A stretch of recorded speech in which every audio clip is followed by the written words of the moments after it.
Recently, I've noticed something. I've noticed that in the West, whenever we create fantasy stories, they're never set in our own world.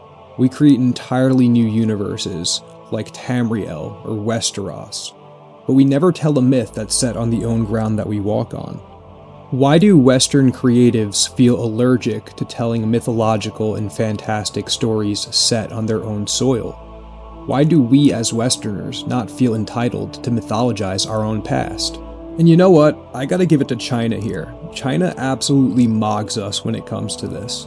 In Chinese fantasy, their stories don't take place in some separate realm. Instead, their stories take place in the hyper-distant past of China itself. Still the same China that people walk today, but from so long ago that all the scrolls documenting those legends have turned to dust. To the Chinese, mythology belongs to them. It's their stories. It's their national myth. For example, take Black Myth Wukong. It literally takes place in China. A China where monkeys talk and battle like humans. A China with dragons. A China where spirits, both good and evil alike, live right alongside man. The mythic is not exiled to fiction. It's embedded within national memory. This would be like if Todd Howard said, okay, the next Elder Scrolls game is going to be set in Germany. Not inspired by Germany, but like literally set in Germany. Elder Scrolls 6 is going to be set in Frankfurt. And that sounds absurd to the Western ear, because we don't experience Europe, or the world at all, in a mythological way anymore. We don't experience our own soil as mythically charged. We experience it as a museum, or at best, a tourist destination. Not a realm where dragons and spirits once flourished alongside us. And that is why, recently, the Western mind has felt a call to a land down under. While scrolling social media, you stumble upon it, and it hits you. You didn't learn about Agartha, you remembered it. Some part of you whispers, my forefathers walked these lands. That sensation mirrors what psychologists call archetypical recognition, where symbols feel familiar despite no prior exposure. Long before the TikTok edits, the West dreamed of Atlantis, the drowned utopia of a lost golden age. Even earlier than that, the Celts told of Tir na Nog, the land of youth, shimmering just beyond the Irish mist.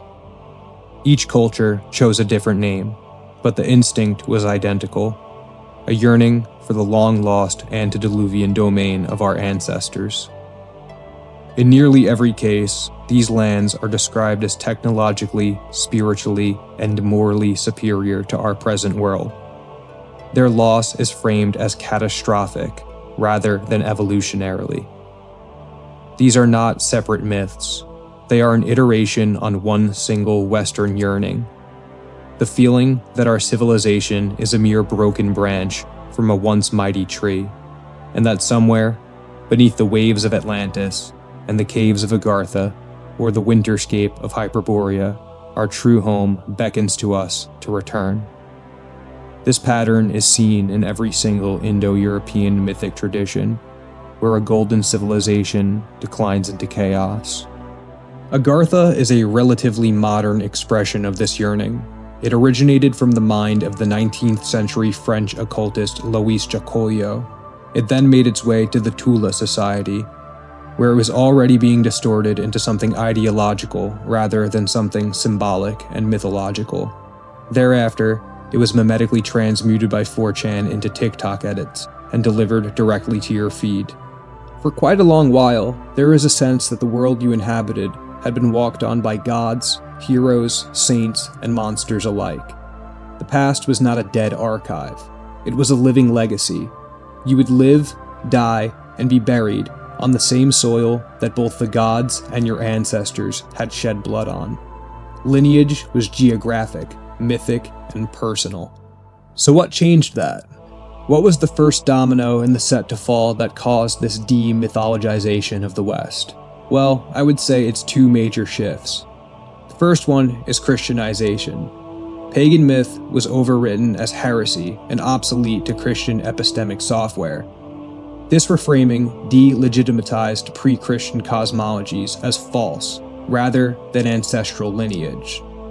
The old stories were discarded, they were condemned and hollowed out, and at best, relegated to folklore. Folklore survives, but it doesn't have the same initiatory weight that mythology does. Then, the next blow was secularization. It did exactly what Christianity did to the pagans. What was once sacred became obsolete. What was once metaphysical became psychological neurosis. What was once lineage became superstition. Meaning was relocated from the cosmos into rationality. The Enlightenment replaced both Christianity and the pagan world with a worldview that was cold and sterile. A worldview that is excellent for creating antibiotics and airplanes, but utterly insufficient for existential orientation. Fast forward to modernity, and our ancestral myths are debased into corporate slop, fit for consumption by the lowest common denominator. Myth survives as a Disney intellectual property, rather than our ancestral inheritance. And that is what creates this ache. That is where the ache for Agartha originates.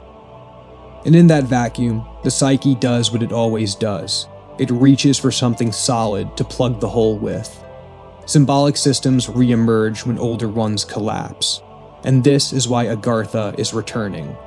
Agartha is becoming the modern symbolic solution to this Western problem.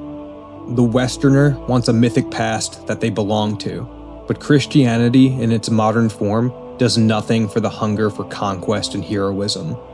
The Westerner doesn't feel connected to their pagan roots either, as their only exposure to them is in the form of Marvel movies.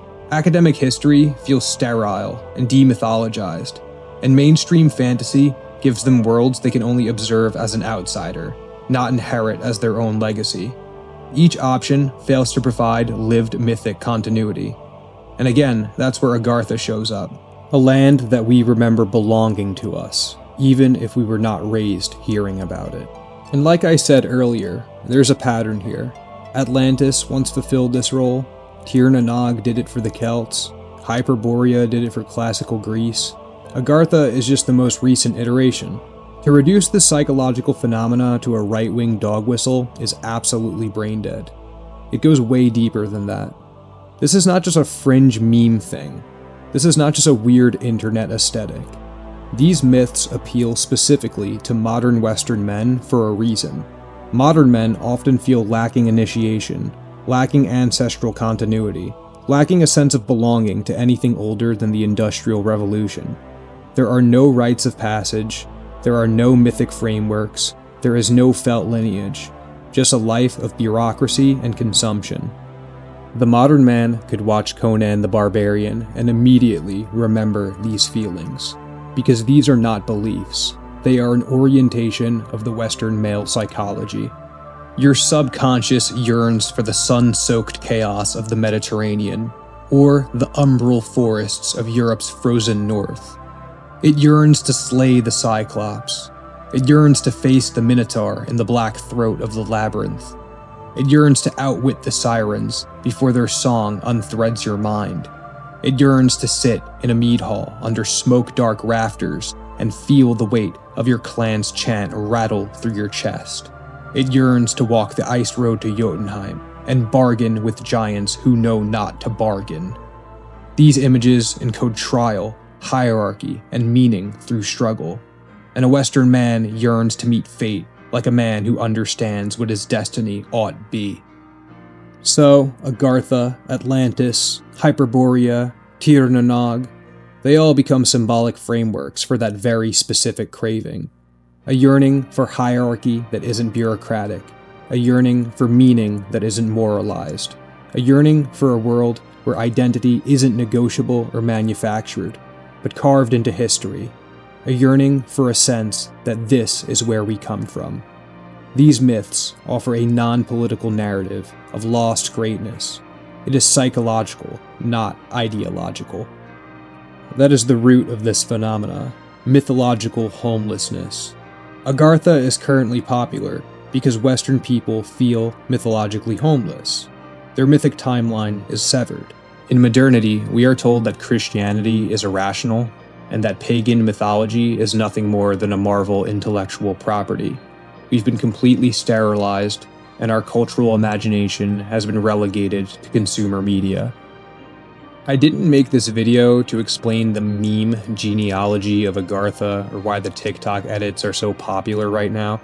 I did it to diagnose a deeper psychological hunger that I find to be very pervasive in the West right now.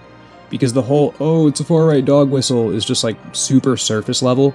Really, what it is, it's about the Western male psyche yearning for mythic lost lands and a sense of fallen grace. Because I don't think this is anything really ideological, I think it is an unmet psychological and cultural desire.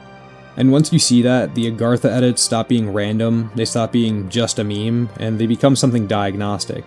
It's like a flare fired up from the Western subconscious saying, we want our mythic past back. We want that inheritance. We want a world that feels like it has roots deeper than the last 200 years. And that, my friends, is the metaphysics of Agartha.